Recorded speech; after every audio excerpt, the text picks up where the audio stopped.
So let's start with hormone assays. I've organized again this into a case presentation, and it's 3 different cases illustrating 3 patients that could have abnormalities. So this is an 18-year-old boy. He comes to your office. He complains of fatigue, decreased sex drive, inability to see effects from the gym, like his younger brother, who's 16 years old, goes to the gym the same amount as him, is able to lift more, gain more muscle mass, gain more weight, looks much better.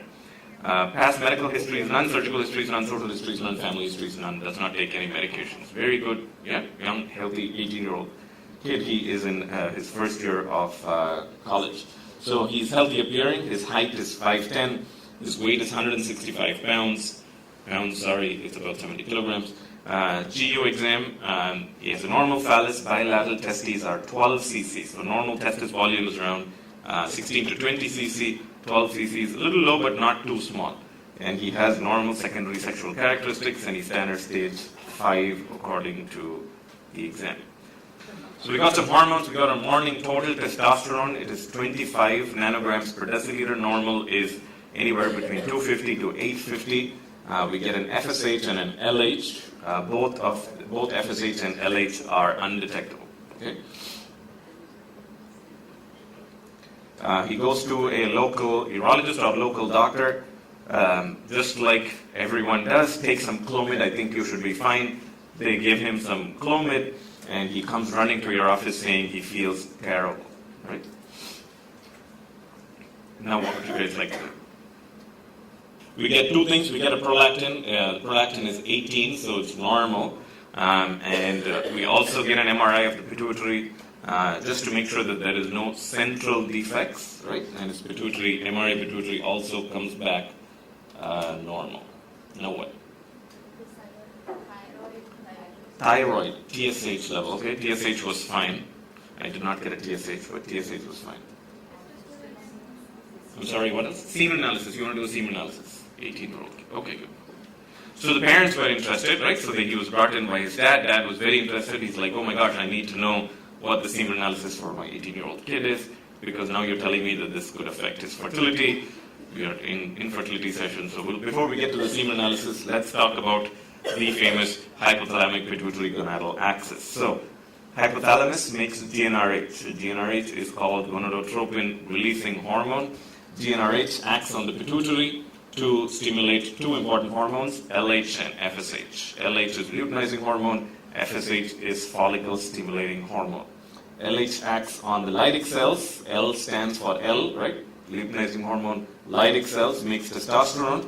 Testosterone gets converted to estradiol and inhibits production of both GnRH and FSH-LH. FSH, S stands for Sertoli cells. FSH acts on Sertoli cells, supports metagenesis. Sertoli cells in turn releases inhibin, which negatively feedbacks on GnRH and FSH and LH. So among all of these hormones here, one thing that's most important for fertility, and we'll talk about a lot of how we use this in clinical practice, is not testosterone, but it's really FSH. Right? FSH is a very important hormone that drives clinical management more often than testosterone does.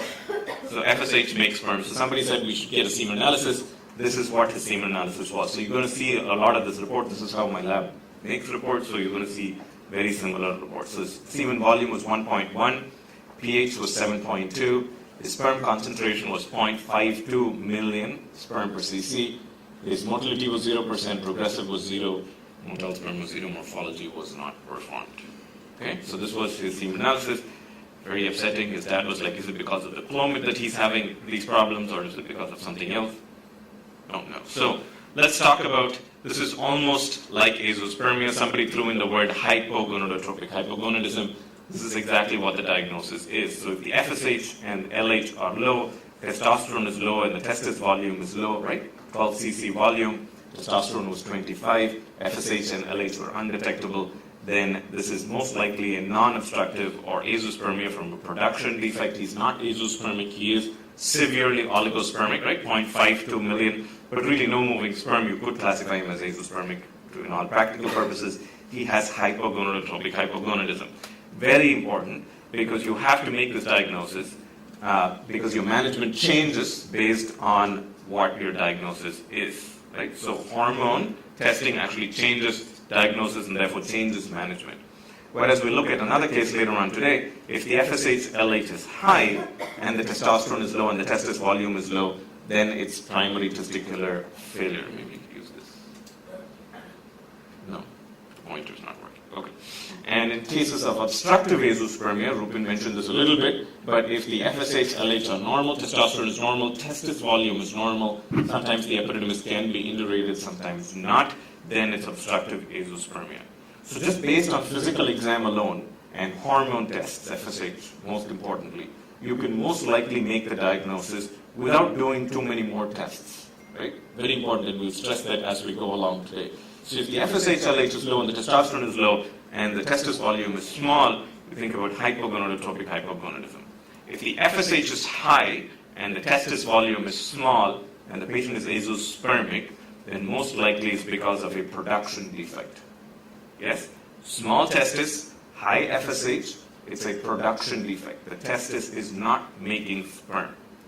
Normal testis volume, 20 cc testis, normal FSH, 2, 3, 4, azoospermia, then it's most likely an obstruction defect. Yes, if you haven't learned anything from the morning, very important. High FSH, small testis, production issue. Mr. So-and-so, you're not making sperm, right? Normal testis volume, normal FSH, plus or minus indurated epididymis, you are making sperm, but it's getting blocked somewhere along the way, right? Huge differences, right? One not making sperm, he may never be able to conceive with his own sperm. We'll go through sperm retrieval at some point. Sperm retrieval will be almost 100% positive, right? Very rarely in anything is 100%. But you will most likely get sperm if it's obstructive azoospermia. If they have means and money to do IVF, most likely at some point during their lives, after at least 1 or 2 cycles, they'll be able to conceive with his sperm. So the diagnosis in this guy is normosmic, so no one asked me if he can smell or not. If he can't smell, then it's a syndrome called Kallman syndrome, but this guy can smell. Idiopathic, right, we don't have a cause, hypogonadotropic hypogonadism. So the management here is you start with HCG, and I'll let Rupin tell you guys what the local doses are and what the local brand names are, but it's basically HCG, human chorionic gonadotropin. I use it 2,000 units 3 times a week, subcutaneous injection, and test the semen analysis in about 3 months. And then at 3 months, if it doesn't work, I add FSH, actually up to 6 months, especially since he's 18 and they're not trying for a kid. And then I add FSH 75 units, again 3 times a week, subcutaneous injection. The reason I don't start off with FSH right away is because HCG has both LH and FSH-like actions within the testis, and FSH is very expensive. Okay? So you usually start with HCG 3 to 6 months, and if they're still azoospermic at 6 months, then I add FSH on it. And what should you target for? You should target for testosterone level. Right? We started with a testosterone level of 25, and at 6 weeks after starting HCG, if you're somewhere in the normal range between 250 to 800, then you're good. Right? Don't increase the HCG dose. If the testosterone is still low, and that can happen in men who have very small testes, 3 cc, 4 cc testes, this guy's testis volume was 12 cc's. Right? So he was actually able to make some testosterone with the HCG that you gave him, and so therefore you're okay. But in guys with small testes, most likely you need to either up the HCG and titrate it up, or you should plan on starting to add FSH. So you continue HCG for another 6 weeks, and that was his semen analysis in 6 weeks. So volume improved, his concentration is now 23 million, motility became 62%, number of motile sperm was 47, right? We went from 0.52 and 0% motility in just about 3 months to 23 million sperm per cc and 62% motility. Very nice medical marvel. One of the very good conditions which we get so much satisfaction in, just based on some medicines. HCG plus or minus FSH, you're able to go from basically 0.52 to 24 million. Then after that, once you've got the sperm samples and you've frozen it, I think we froze about 2 sperm samples, you put the guy back on testosterone, right? It's impossible to do injections 3 times a week, expensive, especially when the kid is going off to college. So we were able to freeze the sperm sample, and then as the next time, in fact, in the US, we have Testopel, which are basically testosterone pellets, which I place subcutaneously, and he needs it every 4 to 5 months, as opposed to injections or depot injections, which you have to do 4 to 6 weeks. And so every time he comes home for the summer, I do the pellets and send him out. Any questions on that, please? Yes. Sure, okay. I know those are the guidelines. If Dr. Lupin probably could say more about this in terms of the Indian scenario, because these injections, believe me, they are very costly injections on the first one. I know cost should not be considered. No, absolutely. Why should cost not be considered? Yes, cost should be considered. 100%. The second thing, what I want to tell is, okay, your patient improved in 6 months, or 7 months, or 8 months. 3 months. 3 months. Yeah. But it is generally 9 to 15 months that are needed, even many more, because some of the patients, they may need actually 3 or 4 or 5 years of the dosing. This would go somewhere very beyond the capabilities of most of the Indian patients. So why don't you say that in these patients, I'm an IVF specialist, IVF is a better option rather than treating them all with these drugs. At 18, who you can do IVF with? Not only it, okay, yeah. Let's talk in 18 also. Suppose you have given it, okay, the patient has improved in next 2 years. What about another 2 years? What about after that the injections are over? One thing. Okay. Freezing again, okay, then there's an option that freezing again comes with an IVF. So that's a practical one. I think with this sample you could probably do IUI, but sure. I think there was one very important point here when you said that you're an IVF specialist, because I've had these patients. Hypo sent to me saying, Rupin, we are planning IVF next month and just wanted you to see him. You will not get sperm by TISA in this patient until you give enough gonadotropin. So never make the mistake of trying to do a TISA in a man with hypogonadotropic hypogonadism until he has received adequate gonadotropins. Forget the 18-year-old. If he was 25 years old and hypo, he needs treatment. And the duration of treatment varies depending on the initial size of the testes. We've had patients who took 2 to 4 years of therapy before they got sperm. And there is a sequence. About 2 years, they're still azoospermic, but you will get sperm by TISA. Then your point is valid, that at the end of 2 years, if he's azoospermic, we gave him a choice. Do you want to continue injections, maybe achieve a natural pregnancy, 50% of them can, or do you want to do IVF? In that case, you do TISA, or you continue with the injections, and then somewhere later, at 3 years, 4 years, there will be sperm in the ejaculate, and the counts usually will remain between 5 to 10 million, but they are fertile samples, and half of them will achieve a natural pregnancy. And a lot of these patients, because these are, considered the chocolate-faced guys. So a lot of these patients actually at the 14 years of age, or maybe even before, they'll be diagnosed as a case of hypo. So a lot of the urologists or even the gynecologists, whatever they are encountering with, they'll be giving the testosterone injection just to, maintain the other body, other things. So what is your views about that if injection testosterone has been given and rather than these drugs which basically... In a case of hypo, there are 2 ways of treating them. One is to give testosterone to achieve androgenization, and then when fertility is desired, stop the testosterone, give gonadotropin, then they can respond. So it's not a wrong approach. However, when you give testosterone, you achieve androgenization, the testes remain small. And when you start gonadotropins, they then need 2 to 4 years to get sperm. In India, HCG is inexpensive. You can get 5,000 units for 220 rupees, $5. You can take a suitcase home with you. And because HCG has a long half-life, 5 days, many of these young boys achieve androgenization with 5,000 once a week. With 5,000 once a week, from the age of 18 onwards, 14 is too early, 18 onwards, they will reach a testosterone level of 300, 400, achieve androgenization, and the testes will go. And we don't have the FSH. The testes remains private. 28-year-old guy, history of infertility, unremarkable medical history, no prior pregnancies. Okay, semen analysis comes into your office, shows oligospermia. So hopefully by this point all of you know how to interpret semen analysis. His concentration is 4 million sperm per cc, motility is 38%, morphology is 5% by Kruger, volume is 3 cc's. Okay, so you want to do a physical exam. Rupin spoke about the importance. On exam, he has 8 cc testes, right? Normal 16 to 20. He has smaller testes. There's no varicocele in exam. In your lab, you repeat the semen analysis. The concentration is now 6 million sperm per cc. Motility is 42%. Morphology is 5%. Volume is the same 3 cc's. we do hormonal evaluation, right? What hormone should we get routinely on a guy with infertility? He needs hormone evaluation. His FSH is 25, his LH is 5, his testosterone is 244, is a little low for that lab. His estradiol is less than 20, and his prolactin is 25. It's normal for that lab. It's black in color, okay? So if it's high, then we have to work up, and we'll talk about prolactin and its abnormalities. So his diagnosis is secondary hypogonadism. He has low LH and low testosterone, right? It's important to know the FSH and LH usually go along together, but in this case, sometimes, and you will see this often, where the FSH is high and the LH is not as high. So if the LH is low and the testosterone is low, then he has secondary hypogonadism. So the hypogonadism among, we looked at all men who came in for infertility evaluation at our institution. We compared them into men with, where is the cursor?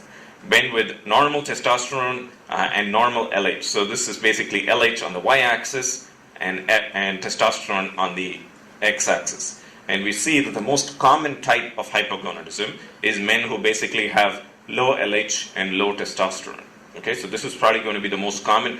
We think despite in infertility where we see every guy with high FSH and high LH, it is there, but it's not that common. So primary hypogonadism is when LH is high and testosterone is low. Secondary hypogonadism is when LH is low and testosterone is low, and that's the most prevalent.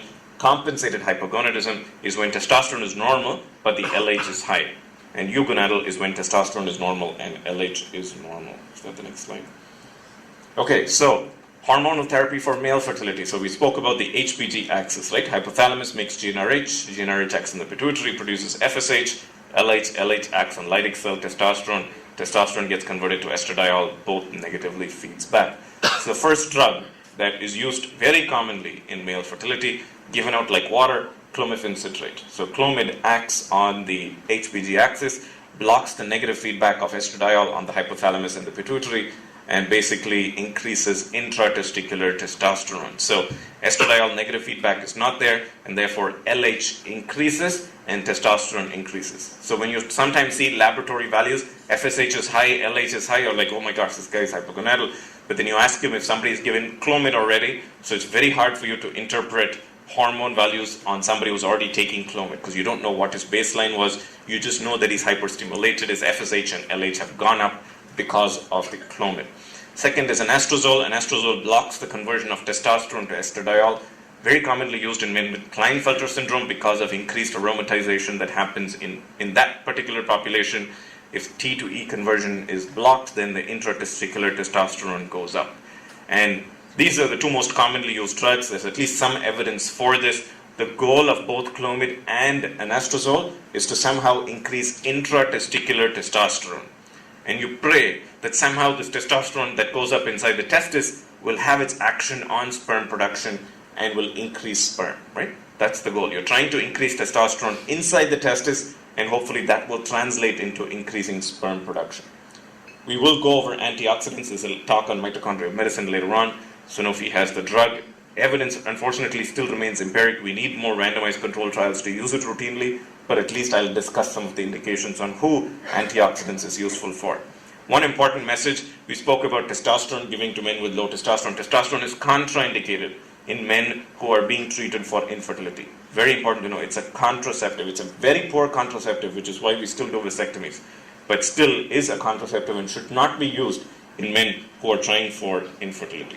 So clomiphene citrate, it's being used off-label. It is a viable option in guys that want to use it for male fertility. Longest time that someone has been on Clomid, John Mohal from Cornell, he published a paper showing that up to 3 years you could keep someone on clomiphene citrate and they still do fine and they're still happy.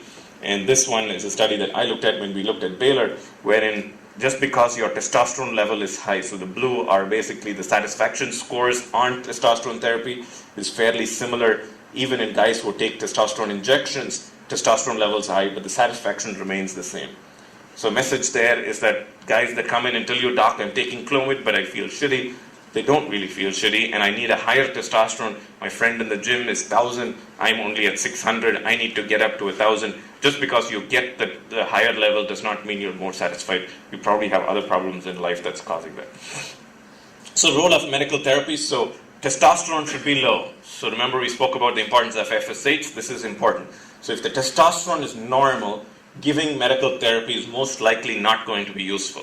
Okay? Very important. Take some Clomid, you'll be better. Take some Clomid, I gave it to this other patient. Oh, I gave your wife some Clomid, you should take some of that as well and maybe you'll be okay. Clomid has lots of side effects, right? It's an estrogen. In females, it is being used in short courses for either triggers or IVF cycles or in association with IUI cycles. Translating that to men and giving it to them for 3 to 6 months, even up to a year, probably not a very good idea. So, medical therapy should be used in men with low testosterone, and they should have either normal or subnormal LH levels, irrespective of what their FSH is. Remember, the patient in this example, FSH was 25, LH was 5, right? And he had a low testosterone level. In him, Clomid is definitely indicated. So let's see who are appropriate candidates for medical therapy.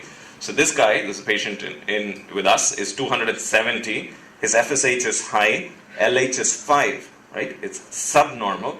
Estrogen is normal at 30. Less than 40 is normal for that laboratory. He should be treated with clomiphene citrate. I use half a tablet, so 25 milligrams every other day. Half-life of Clomid, 25 to 30 hours, and so therefore, even if you use it every other day, you should be okay. Let's see, in him, T testosterone to estradiol ratio is 2.7, right? So you divide T by E, its normal is 10, and so therefore, you can treat him. If the estrogen is high, then add anastrozole along with the clomiphene citrate. Yes? So if the estrogen is high and the T2E ratio is less than 10, then you can add anastrozole. Otherwise, just do anastrozole depending on whether what the estrogen level is. Estrogen is important, bringing estrogen down. So just give Arimidex or anastrozole 1 milligram once a day. Probably not such a great idea. Very nice NEJM study where they took college students. Okay, they took college kids and they castrated them with GnRH agonists, and they gave testosterone to one group separately, and in another group they gave testosterone along with Arimidex. In the guys that received 1 milligram once a day of anastrozole, their libido was shot, their erectile function was shot. So men need estrogen, and so therefore don't give Arimidex once a day. I think that's too much. I use it once a week or at the most twice a week, depending on what the estradiol level is. It's a study that we did. We showed that estrogen is important, and estrogen is important for libido as well as for bone health in men as well. So, and just don't treat anastrozole 1 milligram once a day. The teaching point there is don't take doses that are being used in women, which is 1 milligram once a day, as well as clomiphene citrate 50 milligram once a day, and try and apply that to men. Okay, that's the teaching point. Don't use it the same. This is a guy, testosterone is 480, right? It's normal. FSH is 18, LH is 14, estrogen is 30. Should not be given clomiphene citrate. Okay? Take some Clomid, you have low sperm count, let's see what happens, right? In him, LH is already high. It's already super driven, enough driven that his testosterone is normal, right? He will fall into compensated hypogonadism, wherein the pituitary is working just fine. Giving him clomiphene citrate, trying to drive that intratesticular testosterone, is going to make absolute no difference in him. He's only going to feel shitty. So when is Clomid not indicated? This is a great example of when Clomid is not indicated, right? LH is normal, testosterone is 344. He has adequate intratesticular testosterone. Giving him clomiphene citrate is probably not useful. I'm sure you've all encountered where you've given Clomid to a guy, sperm count was 5 million before the Clomid, now it's 1 million, right? Or 0, right? So don't use it inappropriately because Clomid is an estrogen, right? Increasing estrogen. Small amounts of estrogen important for spermatogenesis. High levels of estrogen will actually impair spermatogenesis. So use it properly, carefully, and don't just give it with not knowing what the side effects are. So in this guy, whose LH is high and testosterone is normal, clomiphene citrate or anastrozole is not indicated because his LH is high, testosterone is normal, estrogen is normal. So medical therapy in him is probably not going to help. So in our patient, let's go back, his LH is 5, his testosterone is 244, he has secondary hypogonadism, clomiphene citrate is indicated, right? He has low normal LH with a low testosterone, and so therefore you can treat him with 25 milligrams every other day. In him, the FSH was 0.5, LH was 0.2, testosterone was 380, estrogen is 46. For the bodybuilders, he never told anyone that he was taking testosterone. We're seeing so much of this in the United States. I'm sure it's happening here, especially in big cities where testosterone is obtained from the gym, from friends. It's called vitamin T. So no one ever reports that as a medicine, even though it's a steroid. Certainly husbands don't tell their wives that they're taking it. And no one ever thinks about asking for testosterone. IVF centers are often surprised when they have semen analysis 1 year ago, 6 months ago, showing great sperm counts. On the day of egg retrieval, there is 0 sperm, right? Guy never said, no one told him testosterone causes azoospermia. So he was on testosterone cypionate, 200 milligrams IM, intramuscular, once a week for the last 10 years. So nice sperm count there, 2.5 volume, 7.2 pH, 0, 0, and 0. So what is the algorithm for testosterone or steroid-induced hypogonadism and infertility? First thing, you stop the testosterone use, right? You tell the guy, you got to come off the testosterone, he's going to hate you, right? But you tell him, hopefully this is temporary, you have to do this for your wife, otherwise she's going to kill you, right? She needs to get pregnant, she needs to get move on with her life. If you want to have a kid, you have to come off of testosterone. So the first thing that you do, if you have oligospermia in a guy with, if you have oligospermia in a guy who's on testosterone, freeze that sample, okay? That may be that you're one shot of getting some sperm from him, so freeze that sample. Then I basically start, you could either let them go on their own, but these guys are often on a hurry because they want to do something. They've been on testosterone for 10 years. To bring them off of testosterone even for 6 months, it's like night and day. So I usually start them on HCG, 2,000 units every three times a week. And Clomid, in this case, instead of 25, I actually use 50 milligrams every other day because you want to drive the FSH and LH as fast as possible, as quickly as possible. And so therefore I use the 50 milligram dose in this particular circumstance every other day for 3 months.